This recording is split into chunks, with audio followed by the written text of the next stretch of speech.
Сәлеметсіздер ме оқырмандарым, қалдарыңыз қалай? Бүгін мен сіздерге қойдың құйрық майын екі түрлі әдіспен алудың жолдарын көрсететін боламын. Видеоны көрмес бұрын алдымен каналыма тіркеліп, қоңырау белгісін басып қойыңыздар. Ең алдымен өзіңізге қажет мөлшердегі құйрық майды ұсақ төртбұрышты бөліктерге бөліп турап алатын боласыз. Ұсақ бөлшектерге турауымыздың себебі майларыңыз тез дайындалып, аз уақытты қажет ететін болады. Мен көріп тұрғандарыңыздай жарты құйрық майды алдым. Қазір осымен екі тәсілде жасап көрсететін боламын. Құйрық майды өздеріңізде білесіздер, ата-бабамыз кезінде ешқандай антибиотик, ешқандай дәрі уколсыз-ақ тек осы құйрық майды жағу арқылы, ішу арқылы ем-дом жасаған. Достар, сіздер менің арнамнан құйрық майды ешқандай коптильнисіз үйде ас бөлмесінде ыстаудың әдісін көре аласыздар. Ол видеоға ссылканы мен төменде описание бөлімінде қалдыратын боламын. Міндетті түрде өтіп көріңіздер.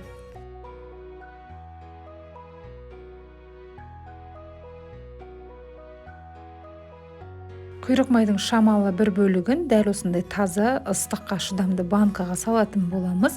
Қалғанын осындай табаға салып шыжғыратын боламыз. Табаға ешқандай да су құюдың, май құюдың қажеті жоқ. Тек жаңағы туралған майымызды салып, орташа оттан бастаймыз. Өздеріңіз көріп тұрғандай бірер минуттарда осы туралған майлардан сұйық майы бөлініп шыға бастайды. Бізге толығымен майы және шыжығы бөлінуі қажет. Сол уақытқа дейін орташа отта қуыратын боламыз.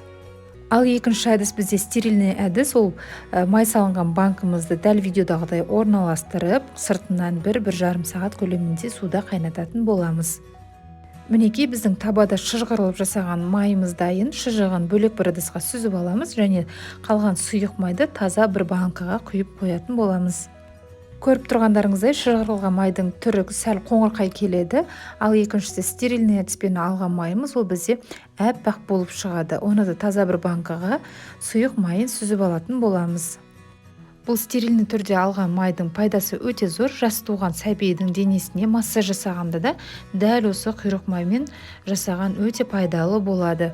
Және де қазір күн суытты, жөтелдің, тұмаудың маусымында осы әппақ стерильный түрде алған құйрық майды кішкентай балаларға қасықтың ұшымен ыстық сүтке езіп ішкізсеңіздер де қақыраған жібітіп, жөтелін қойдыруға көмектеседі. Дегенмен құйрық майды пайдалануға болмайтын кездерде болады. Ол кішкентай баланың немесе үлкен кісінің дене қызуы көтеріліп тұрған кезде құйрық майды жағуға немесе ішуге мүлдем болмайды. Суықтың барлығы табанынан өтеді демекші, дәл осы әдістермен құйрық майды көптеп жасап қойыңыздар да қыстай балаларыңыздың табанына жағыңыздар. Өздеріңіздің ауыратын жерлеріңізге жағып, ем жасап тұрсаңыздар болады. Арнама тіркеліп, видеомды лайк басып, пікір қалдыруды ұмытпаңыздар.